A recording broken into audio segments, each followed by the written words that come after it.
सुदूर गांव है, वाल्मीकि टाइगर रिजर्व से बहुत सटा हुआ है ये गांव। नक्सलियों का गढ़ है ये गांव। महज 4-5 साल पहले की बात करें तो बिहार पुलिस और नक्सलियों के बीच का मुठभेड़ पूरा बिहार जानता है। वैसे गांव से ये आती है। और देखिए आश्चर्य की बात यह है ना कि सिर्फ इंटरमीडिएट में ही नहीं बल्कि मैट्रिकुलेशन में भी स्टेट टॉपर्स में टॉप 10 में इनका नाम था। बहुत बहुत बधाई हो आपको प्रिया। सबसे पहले हम आपसे एक सवाल ये करना चाहेंगे कि आपने जो पढ़ाई की, सिलेबस की अगर हम बात करें तो क्या जितने भी सवाल थे वो सिलेबस के आधार पे ही थे या फिर बियॉन्ड सिलेबस भी थे? सबसे पहले सर थैंक यू आपको। सर सारे क्वेश्चन सिलेबस से ही थे। बस बायो में 11 से भी सवाल पूछे गए थे पर मैंने कर लिए थे, बाकी सब सिलेबस से ही था। आपकी जो पढ़ाई है, ठीक है, मैट्रिकुलेशन में भी आप टॉप 10 में रही हैं और शायद 8वां स्थान था पूरे बिहार में आपका, और अभी आप साइंस में टॉपर हैं पूरे स्टेट में, पूरे बिहार में 96.8% मार्क्स ओवरऑल आपको मिले हैं। विषयवार अगर हम अंकों की बात करें तो जरा ये हमें आप बताएं। सर केमिस्ट्री में 100 है। 100 में 100? जी। अच्छा। बायो में 98, फिजिक्स में 95 और इंग्लिश में 97 और हिंदी में 94 है। चलिए एक सवाल यहाँ पे पहले आपसे बनता है। लाखों बच्चों ने एग्जाम दिया, हजारों बच्चे आपकी गिनती में भी रहे, लेकिन आप पूरे बिहार से टॉप करती हैं। पटना कोई रहा था, कोई गया रहा था, बड़ी बड़ी जगहों पे कोई रहा था और अच्छे अच्छे संस्थानों में उन्होंने पढ़ाई की, लेकिन आप पश्चिम चंपारण जिले में ही रही।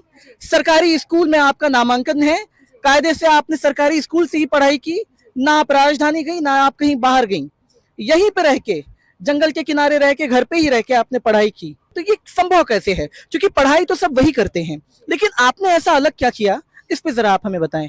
सर मेरे पापा जी बोलते हैं कि आपको हमेशा भीड़ से हट के चलना चाहिए, कि बाकी सब तो वहीं पढ़ रहे हैं, पढ़ना आपको भी वही है, पर उसको आप ऐसे रिप्रेजेंट करें आप लिखते समय कि टीचर को काफ़ी इंप्रेसिव लगे, ताकि वो आपको अच्छे नंबर दें। लिख तो सब वही रहे, कंटेंट वही है, सेम चीज़ है, कि क्वेश्चंस वही आ रहे हैं, आप सेम चीज़ लिखेंगे, बस आपको लिखने का तरीका आना चाहिए कि आप कैसे लिखें ताकि टीचर को अच्छा लगे और आपको अच्छे नंबर दें। टाइमिंग की अगर हम बात करें तो सोने के पीरियड को छोड़ के दिन भर में कितना पढ़ाई कर लेती थी आप?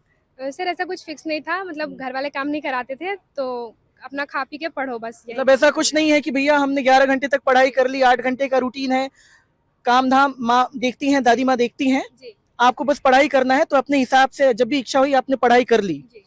आप क्या सजेशन देना चाहेंगी, क्योंकि जो आने वाली पीढ़ी है, जो आने वाले छात्र हैं, छात्राएं हैं, जो अभी इंटरमीडिएट का एग्जाम देने को हैं, उनको आप क्या कहना चाहेंगे कि किस हिसाब से वो पढ़ाई करें कि वो भी इसमें अपना स्थान बना पाए? सर मैं ये कहना चाहूँगी कि वो प्रेशर लेके पढ़ाई ना करें, पढ़ाई को एंजॉय करें और रटे नहीं चीज़ों को, क्योंकि रटने से आप ज़्यादा देर तक याद नहीं रख सकते, तो चीज़ों को रटे नहीं, उसको समझने की कोशिश करें। वो चलिए एक आखिरी सवाल आपसे कर लेते हैं, आगे क्या कुछ करना है? बायोलॉजी आपने लिया है, केमिस्ट्री में आपको 100 आउट ऑफ 100 है, सारे मार्क्स 95 अबोव हैं, आगे क्या कुछ करना है इस पे जरा बताएं। सर मुझे डॉक्टर बनना है आगे, नीट वगैरह करना है? जी। तो तैयारी उसकी हो रही है? जी चल ही रही है। चलिए हम उस दिन का इंतजार करेंगे। आज हम इंटरमीडिएट के लिए आए हैं, एक बार फिर जब भी आप नीट क्वालिफाई करेंगी फिर हम उसके इंटरव्यू के लिए आएंगे। हमारी यही उम्मीद, हमारी यही मंशा है। थोड़ी सी बात हम इनसे भी कर लेते हैं। बहुत बहुत बधाई हो आपको। आप माता जी हैं, आप पिताजी हैं और आप दादी माँ हैं। पोती, पहले दादी से पूछ लेते हैं।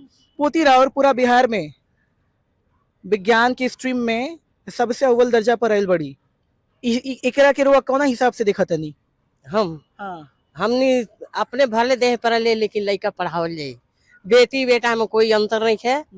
हमार लड़का नाम रोशन कर दहलक, हमार इहे दिल खुश बा। चलिए आपके पति ने भी, यानी कि इनके दादाजी ने भी वही कहा कि चाहे कुछ भी हो जाए लेकिन पढ़ाएंगे हम, मतलब ताकत पढ़ाई ही है। हाँ, हम बहुत पढ़ावल जाए, बहुत पढ़ाई के निवृत्ति हमनी खातिर काम मत करा, पढ़ाई करा। चलिए ये बहुत अच्छा आपने कहा है। आप बताएं, आपने तो एक फैक्ट्री ही खोल रखी है, आपके कुल 5 बच्चे हैं, इसके पहले भी टॉपर्स निकल चुके हैं, तो उस पे जरा बताएं कि कितने टॉपर्स अब तक निकले हैं, कब कब निकले हैं? अभी तो 4 टॉपर ही हैं। 4 टॉपर, 5 बच्चे हैं जिनमें से 4 टॉपर हो चुके हैं। ये मतलब इनसे बड़े हैं वो? हाँ, इनसे बड़ी थी प्रीति जायसवाल, वो भी टॉपर? क्या हाँ, क्या चौथा रैंक था उसका साइंस में पूरे बिहार में? पूरे बिहार में। कौन से ईस्वी की बात है, सन की बात है? 23 के 2023 की, इंटरमीडिएट में ना? जी। चलिए और फिर? एक और लड़का है जो आदित्य जायसवाल नाम है, उसका 475 नंबर था, जो जिले टॉपर में रह गया। अच्छा, ये भी, ये कब की, 2023? नहीं 24 में है। 24 पिछले साल की बात है। चलिए, टॉपर्स की फैक्ट्री खोल रखी है। बताया जाता है कि आप कृषि बाड़ी ही करते हैं, खेती बाड़ी ही करते हैं, कृषि कार्य ही करते हैं। कैसे ये संभव है? क्योंकि बड़े बड़े लोग भी थक-हार जाते हैं कि भैया बच्चे पढ़ नहीं पा रहे हैं, बड़े संस्थान में चलिए एडमिशन करा देते लेकिन फिर भी नहीं पढ़ पाते हैं। ये कहाँ से आता है? सर बच्चे मेरे बड़ी सपोर्टिव हैं, हाँ। क्या कहें आपसे। इन लोगों का जब भी डिस्कस होगा तो रिजल्ट के बारे में डिस्कस होगा, पढ़ाई के बारे में डिस्कस होगा। इतना खुशी रहता है कि ये नहीं कि फालतू का बात नहीं करते हैं सर, पढ़ाई की ही बात करें। पाँचों भाई बहन है ना, जब भी बात करें तो पढ़ाई के बारे में हम बात करेंगे। रिजल्ट कितना आया, किसका रैंक कितना रहा, यही सब बात करते हैं। हमको अच्छा लगता है, हम भी लगे हैं। बहुत अच्छा लगा आप लोगों से मिलके, ऐसे ही करते रहिए। आज हम इंटरमीडिएट के रिजल्ट पे आए हैं। हमारी यही इच्छा है कि हम नीट के भी रिजल्ट पे यहाँ आए और आप लोगों से बातचीत करें।